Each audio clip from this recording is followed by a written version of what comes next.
Hello everyone, कैसे हैं आप सभी लोग। मैं आपका दोस्त पुष्पक गर्ग एक बार फिर से आपका वेलकम करता हूं इस क्लास में। यहाँ पे हम कर क्या रहे हैं, यहाँ पे मैंने आपको लास्ट क्लास में बताया था हम पढ़ने वाले हैं 11th क्लास की पूरी अकाउंटिंग। वेदर आप सीबीएसई बोर्ड से हैं या आईसीएसई बोर्ड से हैं या स्टेट बोर्ड से हैं, ये सब आपके लिए काम के हैं। पूरा सिलेबस 11th क्लास का हम यहाँ पे डिस्कस करेंगे। अच्छा अच्छा अच्छा। सर मुझे आप ये बताओ पहले तो कि भाई हम लास्ट क्लास में पढ़ क्या रहे थे। हम लास्ट क्लास में हमने शुरू करा था basic of accounting, that is introductory class of accounting chapter 1। हमने पढ़ क्या लिया था, हमने ये पढ़ लिया था कि अकाउंटिंग होती क्या है। तो अगर अकाउंटिंग को एक मैं लेमैन लैंग्वेज में बताऊं, मतलब अकाउंटिंग मुझे बस आप लोगों को समझानी है। अगर मुझे अकाउंटिंग केवल आप लोगों को समझानी, मुझे इतना बड़ा कुछ बताना नहीं है। मतलब मैं एग्जाम में प्रेजेंट नहीं कर रहा हूँ आंसर को, और मुझे केवल आपको एक लेमन लैंग्वेज में कि आपको समझ में आ जाए, तो अगर मैं उस लैंग्वेज में बताऊं तो अकाउंटिंग का मतलब होता है आपका language of business. For example मैं आपसे कम्युनिकेशन कर रहा हूं, तो कम्युनिकेशन में मैं इंग्लिश और हिंदी दोनों लैंग्वेजेस का यूज कर रहा हूं। मैं बोल पा रहा हूं और आप समझ पा रहे हो। तो इसी तरीके से अगर मुझे बिजनेस के बारे में किसी को बताना है, मुझे बिजनेस के बारे में किसी को समझाना है, तो जो लैंग्वेज यूज करूंगा उसको मैं अकाउंटिंग कहूंगा। इतना क्लियर हो गया आपको, ये कल हमने डिस्कस कर लिया था। यार देखो, मैं रिवाइज करा रहा हूं आपको। अगर आपको डिटेल में पढ़ना है और आपने पहली क्लास नहीं देखी है तो आप पहली क्लास देख सकते हो इसकी। ठीक है, ये सेकंड क्लास है चैप्टर की। अच्छा, तो हमने एक पढ़ी थी डेफिनेशन। डेफिनेशन ऑफ अकाउंटिंग किसने दी थी? हम डेफिनेशन ऑफ अकाउंटिंग आपकी बुक में जब आप पढ़ोगे तो काफी सारे जगहों पे ये बताया हुआ है कि इसने दी थी as per definition given by this, as per definition given by this. तो हम जो डेफिनेशन हमने पिक करी और जो एग्जामिनर्स में मैंने देखा एग्जाम के आंसर्स में जो कॉमन एक डेफिनेशन पिक करी है वो है आपकी American institute of certified public accountant के थ्रू दी गई डेफिनेशन। क्या कहते हैं डेफिनेशन? डेफिनेशन को अगर हम तोड़ तोड़ के करें तो हमें पता चलेगा जो करेक्टरिस्टिक्स हम आगे पढ़े हैं ना, जो हमने करेक्टरिस्टिक्स पढ़ी है वही डेफिनेशन कहती है। तो एक बार पहले करेक्टरिस्टिक्स डिफाइन, एक बार फटाफट से रिवाइज कर लेते। तो करेक्टरिस्टिक्स के अंदर क्या था? First of all, accounting is an art as well as science. Art का क्या हुआ? आर्ट का मतलब हुआ ये टेक्निक है जिसकी वजह से हम क्या करते हैं, हम अपने डिजायर्स ऑब्जेक्टिव को अचीव कर सकते हैं। डिजायर्ड ऑब्जेक्टिव मतलब सर देखो, आप बिजनेस कर रहे हो, आप बिजनेस करो ना, करते रहो, लेकिन अकाउंटिंग क्यों करनी है आपको?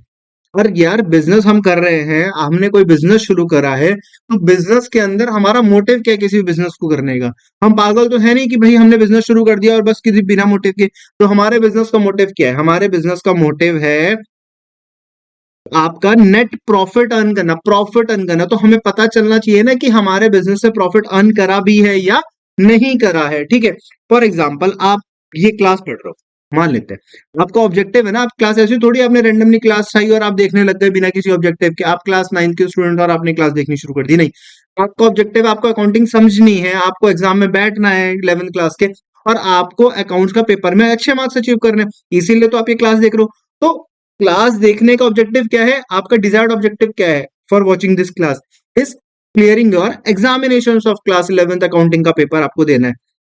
सो इसी तरीके से बिजनेस करने का एक ऑब्जेक्टिव क्या होता है? प्रॉफिट अर्न करना। तो प्रॉफिट हम अर्न कर पा रहे हैं या नहीं कर पा रहे हैं? हमारे बिजनेस की फाइनेंशियल पोजीशन क्या है? लास्ट ईयर अगर हम लॉस कर रहे थे तो क्या उस लॉस को इस साल हमने प्रॉफिट में कन्वर्ट कर दिया है या नहीं कर दिया?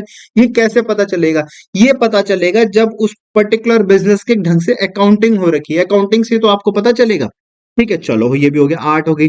अब हमने आर्ट समझ लिया, अब साइंस में समझ लेते हैं। साइंस क्या होता है? साइंस ये कहता है कि एक ना एक्चुअल नॉलेज ऑफ बॉडी है, एक बॉडी ऑफ नॉलेज है, नॉलेज ऑफ बॉडी है आपकी, जो एक सर्टेन स्पेसिफाइड प्रिंसिपल्स पे वर्क करती है। अकाउंटिंग में तो आपके सर्टेन स्पेसिफाइड प्रिंसिपल्स, उन प्रिंसिपल्स का नाम क्या है? यहाँ पे हम कहते हैं अकाउंटिंग स्टैंडर्ड।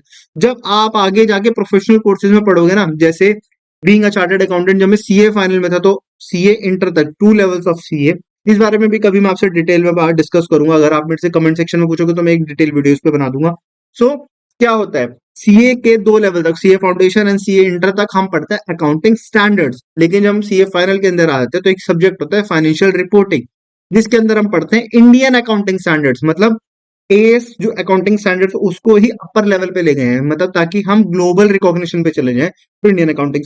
तो वो लॉजिक, वो प्रिंसिपल्स बताएगी कि एक सर्टेन चीज इसी तरीके से डील करी जाएगी, उसको फिर हम अकाउंट्स में उस तरीके से प्रेजेंट करते हैं। तो एक प्रिंसिपल्स को फॉलो करके हम अकाउंटिंग करते हैं।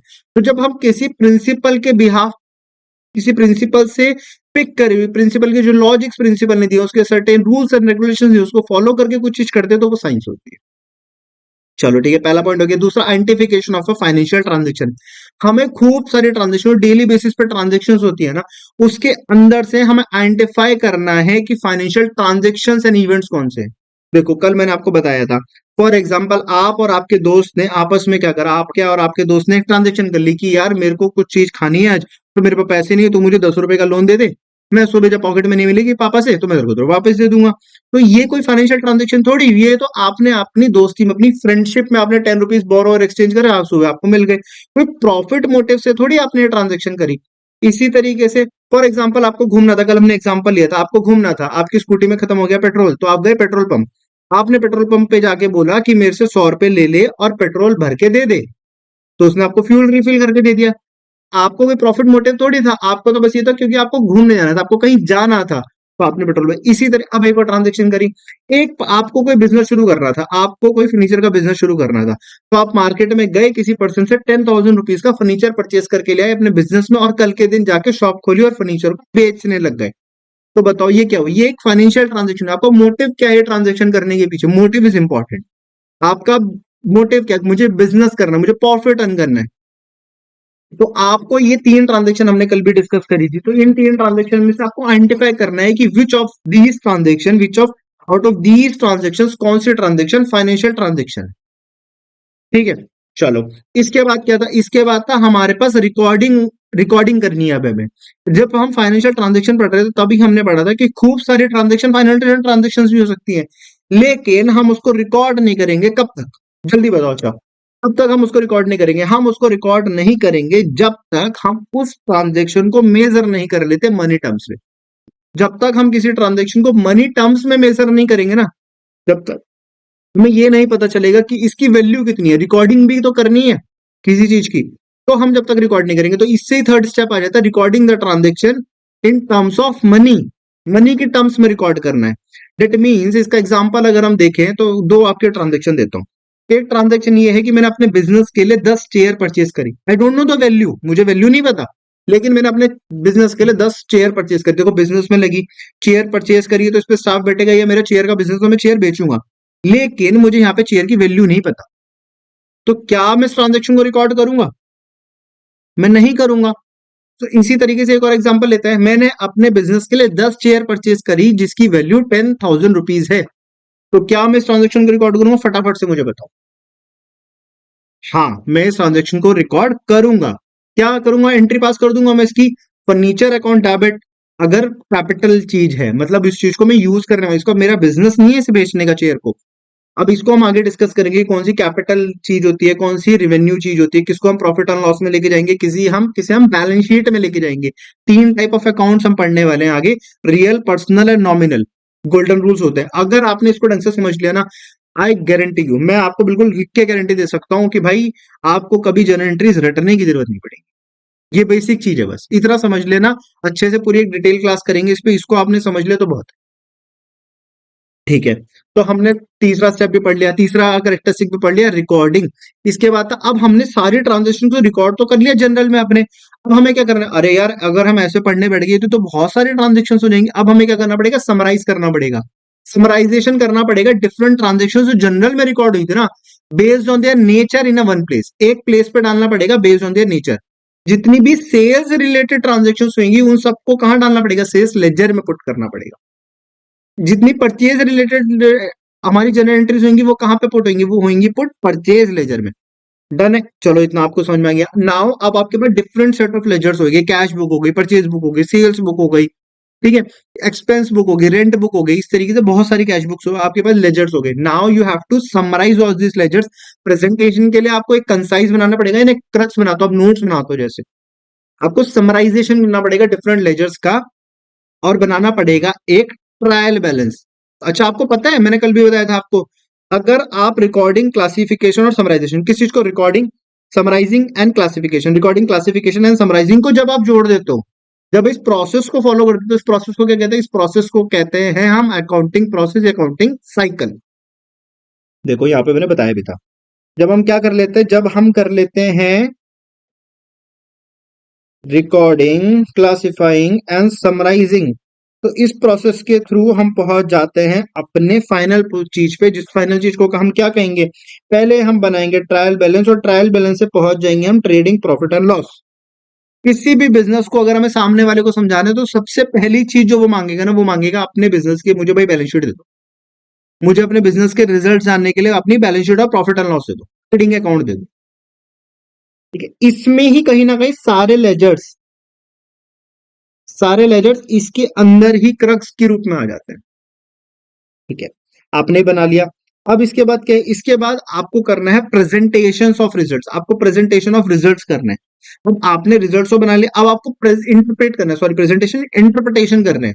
अब देखो हमारा ऑब्जेक्टिव क्या था, हमारा ऑब्जेक्टिव था ये जानना कि कंपनी प्रॉफिटेबल है या नहीं है। हमें क्या जानना था, हमें ये जानना था कि हमारी कंपनी प्रॉफिटेबल है भी या नहीं है। तो वो जानेंगे कैसे, वो जानेंगे जब जो फाइनेंशियल स्टेटमेंट, जो बैलेंस शीट्स हमारे पास आई है ना, अब हम उनको करेंगे इंटरप्रिटेशन करेंगे उनकी, उनको इंटरप्रेट करेंगे, और उससे पता चलेगा क्या हम प्रॉफिट में है भी या नहीं, हमारी फाइनेंशियल पोजीशन क्या है। तो इंटरप्रिटेशन करने हमने अपने रिजल्ट्स को, हमें इंटरप्रिटेशन करने रिजल्ट्स को। ठीक है, in accounting the results of business are present in such a manner by preparing of trading profit and loss and balance sheet, कि हम पार्टीज, जो इंटरेस्टेड पार्टीज है ना, कल हमने डिस्कस करी थी, एक गवर्नमेंट इंटरेस्टेड पार्टी हो सकती है। कैसे हो सकती है, गवर्नमेंट को टैक्स मिलेगा आपकी इनकम पे। ठीक है, अगर आप कंपनी हो तो 30% स्लैब से गवर्नमेंट आप पे टैक्स लगा देगी, 25% से, अगर आपको 400 करोड़ से कम का प्रॉफिट हो। ये आपको याद करने की जरूरत नहीं है। ठीक है, ये सीए में है। ठीक है, इसी तरीके से वो इंप्लॉइज को बहुत ज्यादा इंटरेस्ट है आपके रिजल्ट्स में, क्यों, इंप्लॉइज को बोनस मिलेगा परसेंटेज ऑफ प्रॉफिट का। इसी तरीके से आपके इन्वेस्टर्स को बहुत ज्यादा इंटरेस्ट है, जिन्होंने इन्वेस्ट कर रखा है, जिन्होंने इक्विटी होल्ड कर रखी है, जिन्होंने इन्वेस्टमेंट कर रखी है, क्यों, क्योंकि उन्होंने रिटर्न ऑन इक्विटी मिलेगी। इसी तरीके से आपके क्रेडिटर्स को बहुत ज्यादा इंटरेस्ट है, अरे तभी तो उन्होंने लोन दे रखा है, आपको सामान उधार पे दे रखा है, तो उन्हें पता चलेगा ना, अच्छा हमारा पैसा रिकवर हो जाएगा। ठीक है, तो इस तरीके से प्रेजेंट करते हैं हम अपने फाइनेंशियल स्टेटमेंट्स को इंटरप्रेट करते हैं, किन के लिए, थर्ड पार्टी के लिए, पार्टीज इंटरेस्टेड इन बिजनेस में, ताकि उन्हें हम क्या बता सके कि कंपनी ने प्रॉफिट अचीव करा है, साथ ही साथ कंपनी की फाइनेंशियल पोजीशन क्या है। डन है। आखिरी में कम्युनिकेट करना है, जब हमने इंटरप्रिटेशन कर ली सारी चीजों की, हमने एक रिजल्ट बना लिया, हमने नोट्स बना लिए कि ये हमारे फाइनेंशियल पोजीशन थी कंपनी की, तब हमने अपने सारे पार्टीज को हमने क्या बता दिया, हमने कम्युनिकेट कर दिया अपना financial data to the users who analyse them as per the individual requirement. अपनी अपनी रिक्वायरमेंट के अकॉर्डिंग भैया आप समझ लो कि भाई ये प्रॉफिट है, आप क्या करो, अपनी इंडिविजुअल रिक्वायरमेंट के बेसिस पे अब आप समझ लो प्रॉफिट है, और आप अब देख लो कि आपका ऑब्जेक्टिव, आपका ये रिक्वायरमेंट थी ना, क्या वो पूरी हो रही है या नहीं हो रही है। चलो जी, ये भी हो गया। अब एक दूसरा टॉपिक डिस्कस करते हैं आज, चलो। तो दूसरा टॉपिक है ऑब्जेक्टिव क्या है। हम बात कर रहे थे ना शुरू में कि it is a technique, art क्यों है, because there is a technique to achieve a desired objective. तो अकाउंटिंग करने का ऑब्जेक्टिव क्या है, आप खुद सोचो, क्यों अकाउंटिंग कर रहे हो। दो तो जब से मैंने आपको बता ही दिया, क्या बताना है, हमें बतानी है अपनी फाइनेंशियल पोजीशन, हमें क्या पता करनी है, हमें पता करनी है अपनी financial position, depiction of the financial position. देखो आप ना पॉइंटर्स पॉइंटर्स याद कर लो, एग्जाम के लिए आपके लिए बहुत, 2 नंबर के ऊपर का क्वेश्चन नहीं आएगा इस तरीके से, क्वेश्चन में आपको 4 पॉइंट्स लिख के आने, और आप इजिली 2 नंबर अचीव कर लोगे। तो आपको क्या जाननी है, आपको डिपिक्शन करनी है अपने फाइनेंशियल पोजीशन की, कि मेरी कंपनी परफॉर्म कैसे कर रही है, मेरी कंपनी परफॉर्म कैसे कर रही है, आपको ये जानना है। ठीक है, फिर आपको प्रोवाइड करना है, आपको क्या करना है, प्रोवाइड करना है accounting information to the users. अब अकाउंटिंग इंफॉर्मेशन होती क्या है, पहले एक बार डिस्कस कर लेते हैं, अब आगे भी पढ़ेंगे एक बार, फिर भी मैं आपके साथ एक बार डिस्कस करना चाहता हूँ, what is accounting information, accounting information होती क्या है।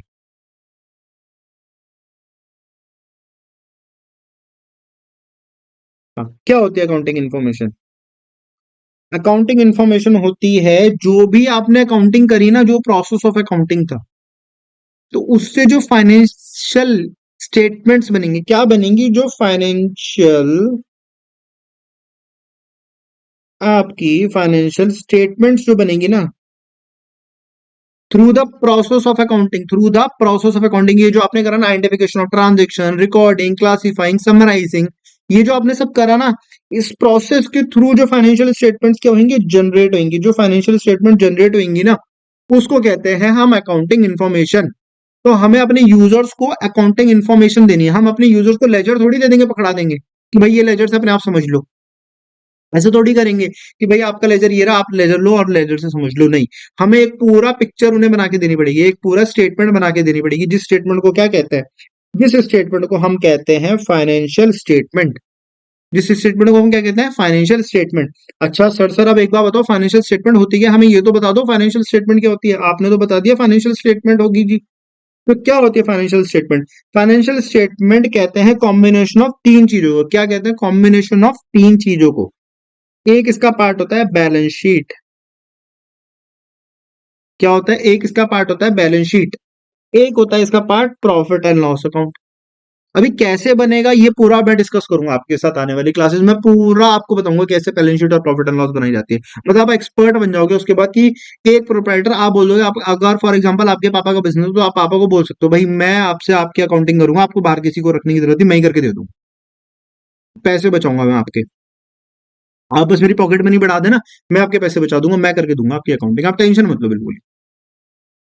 एक होती है बैलेंस शीट, एक होती है प्रॉफिट एंड लॉस अकाउंट, और एक होती है कैश फ्लो।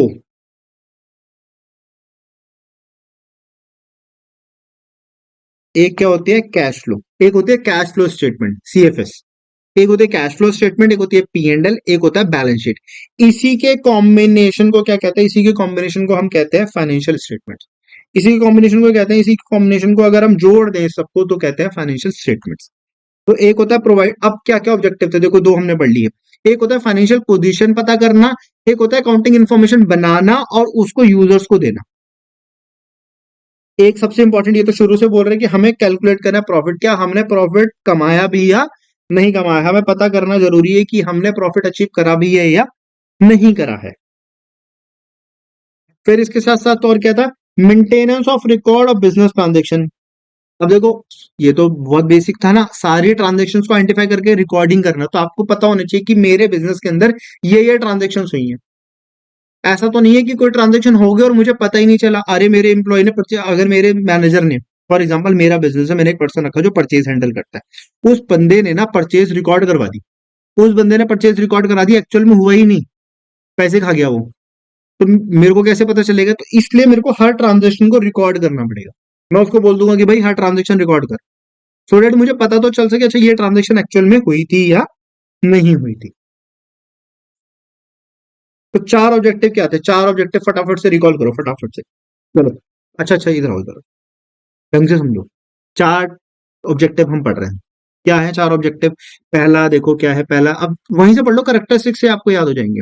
देखो वहां पे क्या था? Identify the financial transactions and events as well as recording them in terms of money. तो एक पॉइंट हो गया, हमें मेंटेनेंस करना है सारे ट्रांजेक्शन्स को, कि बिजनेस ट्रांजेक्शन्स को हम रिकॉर्ड कर रहे हैं नहीं कर रहे, एक ऑब्जेक्टिव हो गया।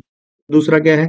हमें डिटरमाइन करना है, कैलकुलेट करना है हमारा प्रॉफिट एंड लॉस कितना है। यही तो बेसिक ऑब्जेक्टिव है हमारा बिजनेस करने का, कि हम प्रॉफिट एंड लॉस अचीव कर पा रहे हैं या नहीं कर पा रहे हैं। डन हो गया। एक और ऑब्जेक्टिव क्या था? एक और ऑब्जेक्टिव हमारा प्यारे प्यारे बच्चों ये था कि डिपिक्शन करना है हमें अपनी फाइनेंशियल पोजीशन का, कि हम लास्ट ईयर के कंपैरिजन में कहां पहुंच गए, क्या हमें कहाँ कहाँ इंप्रूवमेंट्स की जरूरत है, हमें कहाँ कहाँ इंप्रूवमेंट्स की जरूरत है, तो हमें वो चीजें पता करनी। ठीक है, चलो ये भी हो गया जी।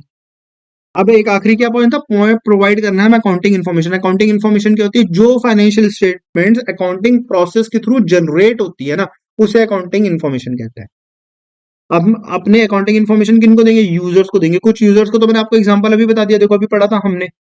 इंटरप्रिटेशन ऑफ रिजल्ट्स में किन के लिए करते हैं इंटरप्रिटेशन रिजल्ट्स, और कम्युनिकेट किनको करते हैं हम? यूजर्स को। यूजर्स कौन से? जैसे गवर्नमेंट हो गई, जैसे इन्वेस्टर्स हो गए, जैसे इंप्लॉइज हो गए, क्रेडिटर्स हो गए, मैनेजमेंट हो गई, ओनर हो गए। तो कुछ इंटरनल होते हैं, कुछ एक्सटर्नल होते हैं, वो भी हम डिस्कस करेंगे अच्छे से, बिल्कुल।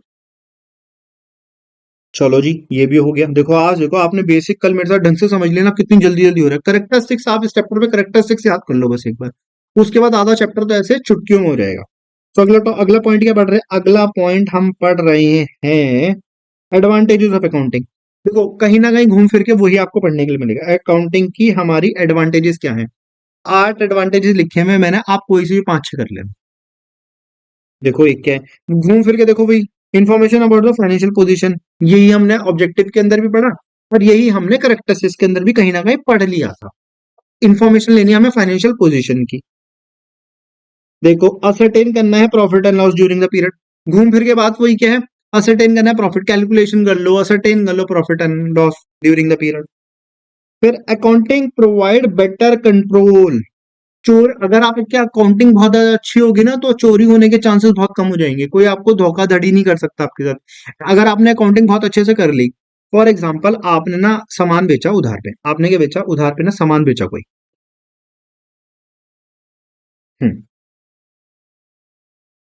फॉर एग्जाम्पल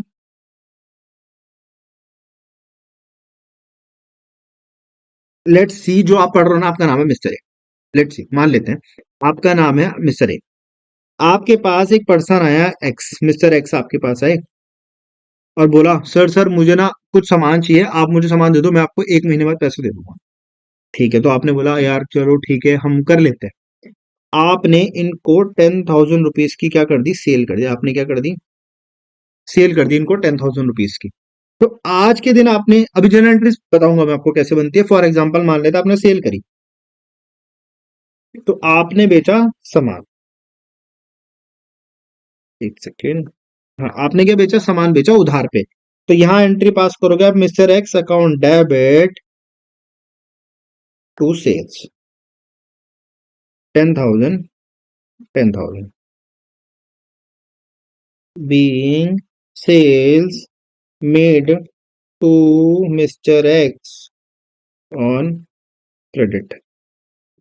आपने बुक्स में अब ढंग से रिकॉर्ड कर लिया। अच्छा ठीक है, अब इस तरीके से आपकी बहुत सारी ट्रांजेक्शन होती होंगी। मिस्टर एक्स ने क्या बोला था, मिस्टर एक्स ने आपको बोला था कि मैं आपको पैसा दे दूंगा 1 मंथ में। कितने में, 1 मंथ में मैं आपका पैसा आपको लौटा दूंगा।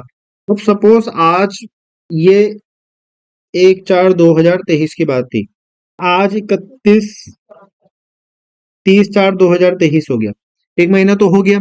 तो आपको कैसे पता चलेगा कि मुझसे मुझे मिस्टर एक्स से लेना भी है या नहीं लेना है। मिस्टर एक्स तो भूल गया कि भाई मेरे को तो कोई पैसा नहीं देना है।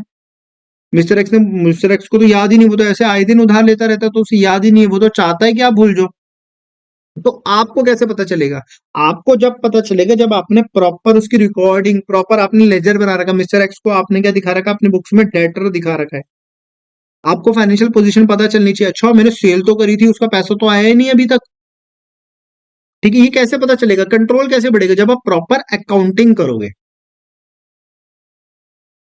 तो accounting provides a better control. ठीक है, accounting helps in decision making. Decision making में कैसे हेल्प करता है, देखो जब मैं आपको यूजर्स पढ़ाऊंगा ना, यूजर्स इज डिवाइडेड इन, थोड़ा सा मैं आपको दिखा देता हूँ। जब अब मैं आपको यूजर्स पढ़ाऊंगा ना तो यूजर्स के अंदर आपको पता चलेगा कि इंटरनल यूजर्स होते हैं, एक्सटर्नल यूजर्स होते हैं। तो इंटरनल यूजर्स के अंदर ना एक बंदा होता है मैनेजमेंट। यार देखो आप इतना बड़ा बिजनेस अगर आपको करना है तो आप सिंगल हैंडेडली तो कर नहीं सकते, आपको एक टीम रखनी पड़ेगी। तो उस टीम को क्या कहते हैं, उस टीम को कहते हैं मैनेजमेंट। उस टीम को क्या कहते हैं, मैनेजमेंट। मैनेजमेंट का काम क्या है, मैनेजमेंट का काम होता है कि ये ध्यान देता है ऑपरेशंस पे। किस पे ध्यान देता है, ऑपरेशंस पे, जो डे टू डे ऑपरेशंस होते हैं। अरे जो हॉस्पिटल में होता है वो ऑपरेशन नहीं, जो डे टू डे वर्किंग्स होती है ना, मैनेजमेंट उस पे ध्यान देता है। प्लस ये और चीज क्या करता है, ये करता है डिसीजन मेकिंग। ये क्या करता है, ये करता है डिसीजन मेकिंग। ये चीज और ध्यान पे देता है कि अच्छा मेरे ये स्टेप करने से, मेरे ये काम करने से मेरा प्रॉफिट बढ़ा या घटा। अगर घटेगा तो मैं इस स्टेप की जगह ऑल्टरनेटिव स्टेप्स लगाऊंगा। ठीक है, तो मैनेजमेंट ये काम करता है कि मैनेजमेंट को भी ये सब चीजें कैसे पता चलेंगी, ये मैनेजमेंट को पता चलेगी अकाउंटिंग के थ्रू। मैनेजमेंट को ये भी चीज कैसे पता चलेगी,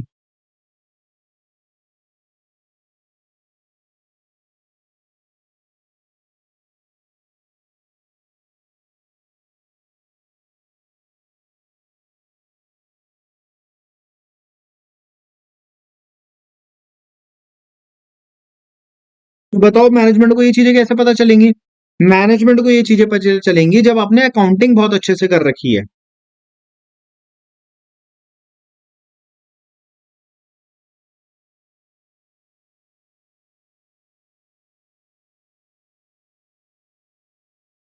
अच्छा ठीक है, और एडवांटेजेस क्या है, और advantages, accounting help to obtain a business loan.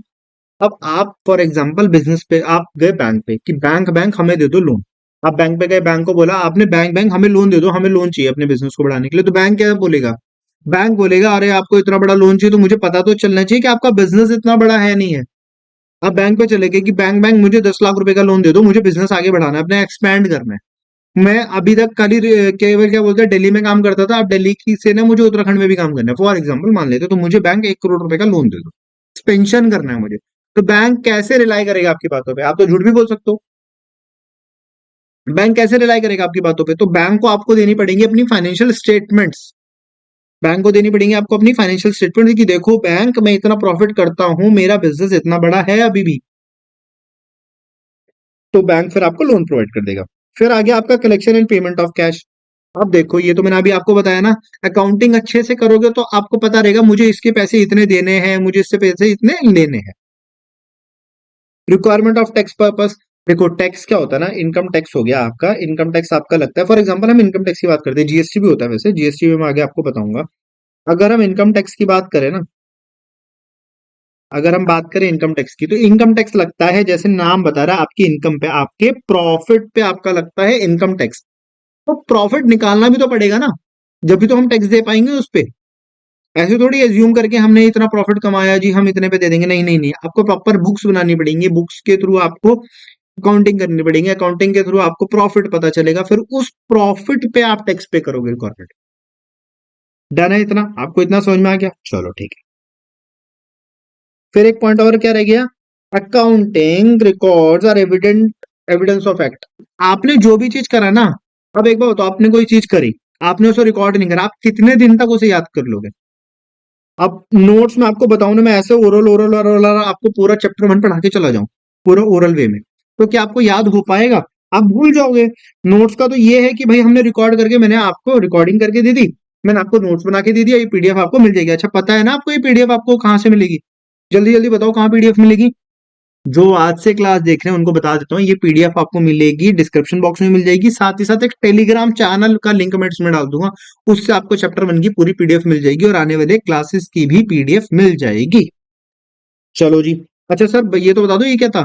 अब एक बताओ, मैंने पीडीएफ बना के डाल दी, तो आपके लिए आसानी रहेगी ना याद करने के लिए, ये पता करने के लिए हमने क्या पढ़ा था।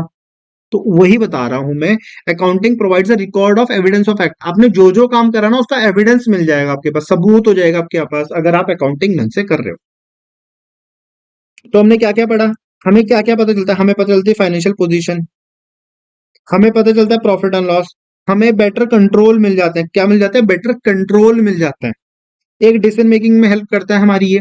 साथ ही साथ हमें एविडेंस मिल जाता है अपने एक्ट का, हमें बिजनेस लोन लेने में मिलता है हेल्प, हमें टैक्स कैलकुलेट करने में हेल्प मिलता है, हमें पता चलता है कि हमें किसके कितने देने हैं, किससे कितने लेने हैं। तो collection and payment of cash पता चल जाता है। ठीक है, चलो इतना क्लियर हो गया। अब नेक्स्ट पॉइंट हमें क्या पढ़ना है? नेक्स्ट पॉइंट हमें पढ़ने के लिए जो मिलेगा उसे कहेंगे हम लिमिटेशन ऑफ अकाउंटिंग। लिमिटेशन का मतलब क्या हुआ? लिमिटेशन का मतलब हमने एडवांटेज पढ़ लिया, हमने ऑब्जेक्टिव पढ़ लिया, लेकिन कुछ समस्याएं भी तो आएंगी अकाउंटिंग की वजह से। कुछ समस्याएं हैं अकाउंटिंग की वजह से, कुछ चीजों पर रोक है अकाउंटिंग के प्रोसेस में, जो प्रोसेस जिस प्रोसेस से हम जिस टेक्निक से हम अकाउंटिंग करते हैं ना, उसमें कुछ चीजों पर रोक लगी हुई, कुछ चीजों की समस्या है, वो 4 समस्या पढ़नी है बस हमें। बस ये 4 समस्या पढ़ लो, इससे बात देखो मैं पढ़ा रहा हूँ, समस्या आपको वैसे नहीं आएगी पढ़ने में, ये 4 समस्या पढ़ लो आप, बस 4 लिमिटेशन पढ़ लो। पहली लिमिटेशन क्या है? एक पहले मैं आपको समझाता हूं, accounting ignore price level change. Accounting ignore price level change, इसका मतलब क्या हुआ? एग्जांपल से समझते हैं।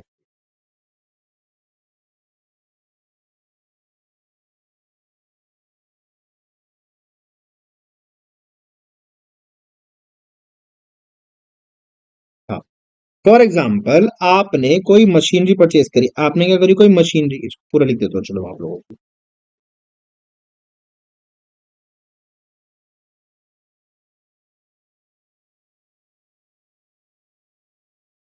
आपने कोई मशीन परचेज करी 10 लाख रुपए की, आपने मशीन परचेज करी 10 लाख रुपीज की। अब आप इसे बुक्स में रिकॉर्ड करोगे, तो आपने देखो आइडेंटिफाई कर लिया ट्रांजेक्शंस एंड इवेंट्स, आपने मशीनरी परचेज करी। Now you have to record money terms में, ये भी क्लियर हो गया, रिकॉर्डिंग करनी है, रिकॉर्डिंग करनी है तो रिकॉर्ड में क्या करेंगे? हम एंट्री पास करेंगे, machine account debit to, suppose हमने कैश दे के पे करी थी 10 लाख 10 लाख, ट्रांजेक्शन रिकॉर्ड कर देंगे बीइंग मशीन परचेज्ड, यहाँ पे डाल देंगे डेट। हमने क्या कर दी, जनरल एंट्री कर दी। Now we have to classify. तो जो मशीन का हेड होगा ना, उसमें हम मशीन को यहाँ पे पुट कर देंगे, यहाँ पे क्या कर देंगे, मशीन मशीन डाल देंगे। यहाँ पे मशीन के हेड में डाल दिया हमने, क्लासिफिकेशन हो गई। फिर फाइनेंशियल स्टेटमेंट बैलेंस शीट में ये एसेट साइज में शो हो जाएगी, क्या हो जाएगी, एसेट साइज में, एसेट वाली जगह पे क्या हो जाएगी, ये शो हो जाएगी। यहाँ पे डाल देंगे मशीन 10 लाख रुपीज। फिर हम इस पे क्या करेंगे, हम इसकी यूजफुल लाइफ, ये पूरा डेप्रिसिएशन का बहुत अच्छा चैप्टर है, बहुत यूजफुल चैप्टर, आपके पेपर में ढंग से आता है, ठीक है। जब मैं डेप्रिसिएशन पढ़ाऊंगा बहुत ढंग से पढ़ना, ठीक है। सो अब इस मशीन पे क्या लगे, इस मशीन पे फॉर एग्जांपल ये मशीन 10 साल की, तो हर 10 साल तक इस पे डेप लगता रहेगा। हर साल 1 लाख रुपए, 1 लाख रुपए, 1 लाख रुपए, 1 लाख रुपए डलता रहेगा। हर साल इस पे क्या लगाते रहेंगे, 1 1 लाख रुपए का डेप लगाते रहेंगे। तो फॉर एग्जांपल मान लो 2 साल बाद, 2 ईयर्स, आफ्टर 2 ईयर्स इसकी वैल्यू बताओ मुझे फटाफट से क्या हुई। इसकी वैल्यू हो गई 8 लाख रुपीज। आफ्टर 2 ईयर्स के डेप्रिसिएशन के बाद 8 लाख रुपए वैल्यू हो गई। लेकिन अब मान लो आज अगर हम बाजार में मशीन को देखें ना, तो ये बाजार में मिल रही है मशीन 4 लाख रुपए की। तो क्या हम इसे 4 लाख पे रिकॉर्ड कर देंगे, नहीं नहीं नहीं, हम इसे 4 लाख पे रिकॉर्ड नहीं करेंगे, हम इसे 8 लाख पे ही रिकॉर्ड करेंगे। तो एक दिक्कत है ना, एक चीज 4 लाख रुपए की, लेकिन हम बिजनेस के अंदर भी उसे 8 लाख पे ही दिखा रहे हैं अभी भी। तो एक लिमिटेशन है।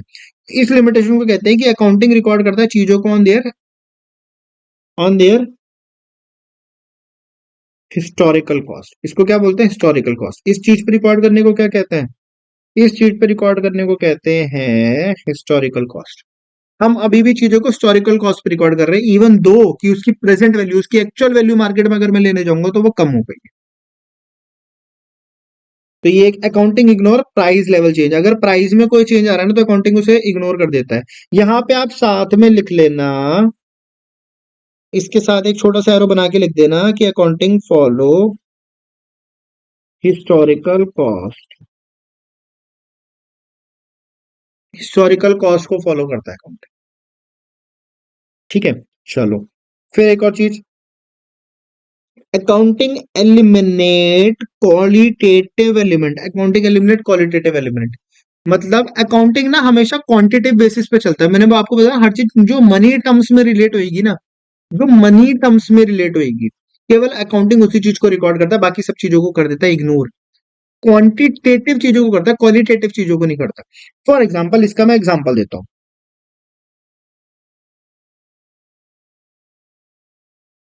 फॉर एग्जाम्पल, मिस्टर ए का बिजनेस है, मिस्टर ए का क्या है, मिस्टर ए का है बिजनेस। मिस्टर ए ने एक डिसीजन मेकिंग करी, क्या करी, एक डिसीजन मेकिंग करी, एक डिसीजन लिया उन्हें, उन्होंने कि भाई हम ना अब से अपने बिजनेस को ना, अब तक हम अपने बिजनेस को दिल्ली में करते थे, अब हम अपने बिजनेस को ना मुंबई में भी करेंगे। तक हम अपने बिजनेस को दिल्ली में करते थे, अब हम अपने बिजनेस को क्या करेंगे, अब हम अपने बिजनेस को मुंबई के अंदर भी करेंगे।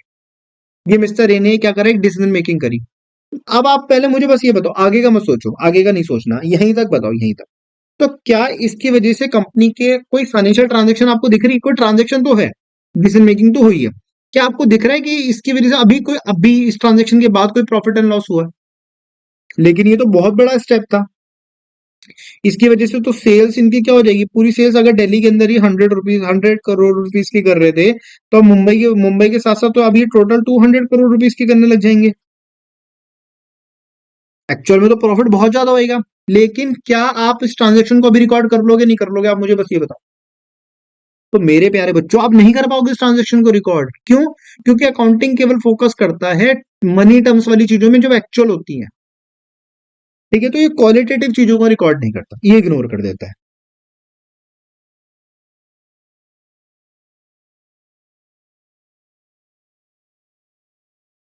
ये क्या करता है, क्वालिटेटिव चीजों को इग्नोर कर देता है।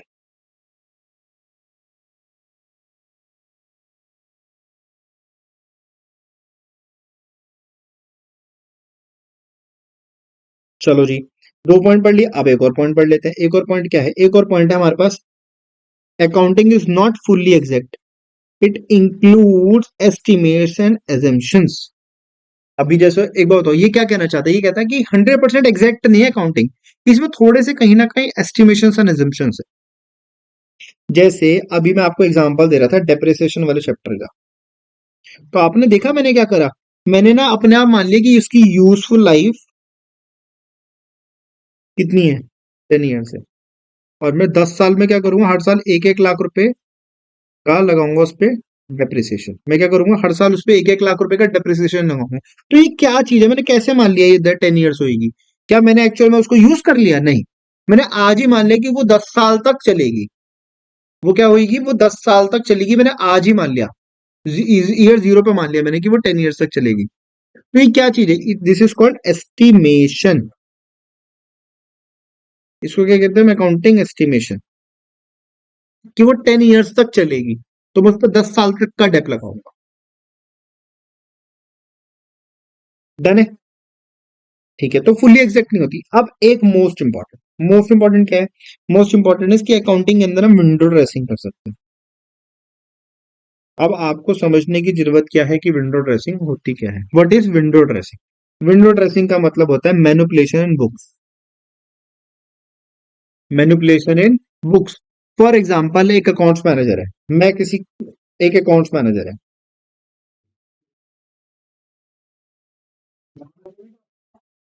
एक मिनट।